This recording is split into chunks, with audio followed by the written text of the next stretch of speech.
మన ప్రభువును రక్షకుడు అయిన యేసుక్రీస్తు వారి అతి శ్రేష్టమైన దివ్యనామమున మీ అందరికీ ఉదయకాలము సర్వశుభములు సర్వదీవెనలు దేవదేవుడు అనుగ్రహించునుగాక. ఆమీన్.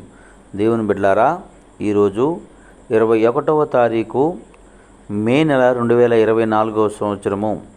ఈరోజు దేవుని వాగ్దానము యెహోషువ గ్రంథము 3వ అధ్యాయము 5వ వచనము.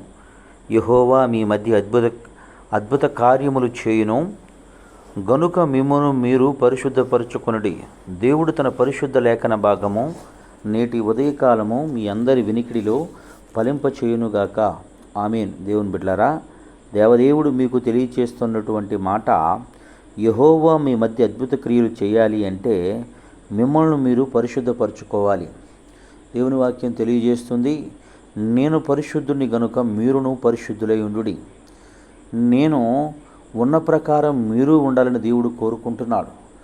దేవుని బిడ్డలారా, అలాగే యేసయ్య అంటాడు, నేను ఉండు స్థలములో మీరును ఉండులాగున ఉండాలి అంటే మీరు నన్ను వెంబడించాలి అంటున్నాడు. నేనుండే స్థలములకు మిమ్మల్ని తీసుకుని వెళ్తాను, లేని ఎడలా మీకు చెబుతానని దేవుడు చెప్తున్నాడు.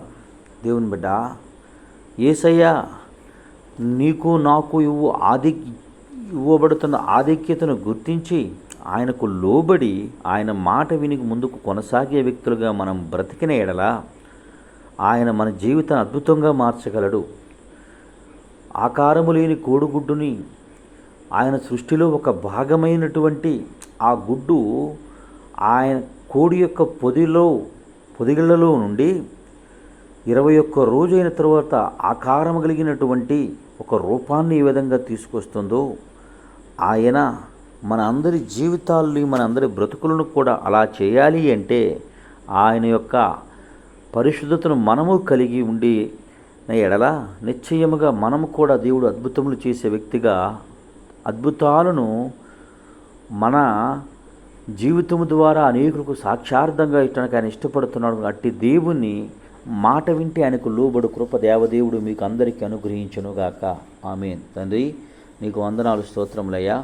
నేటి ఉదయకాలం ముందు ఎందరు బిడ్డలు ఈ మాటలు వినుచున్నారో వారందరినీ మీరే పరిశుద్ధపరిచి దేవా ఆయా వారి జీవితం అద్భుత కార్యాలను జరిగించి నీ కృపలో వాడుకుని భద్రపరిచి సహాయము చేయమని యేసయ్య నామం పేరటి ప్రార్థన చేయుచున్నాను మా పరమ తండ్రి. ఆమేన్.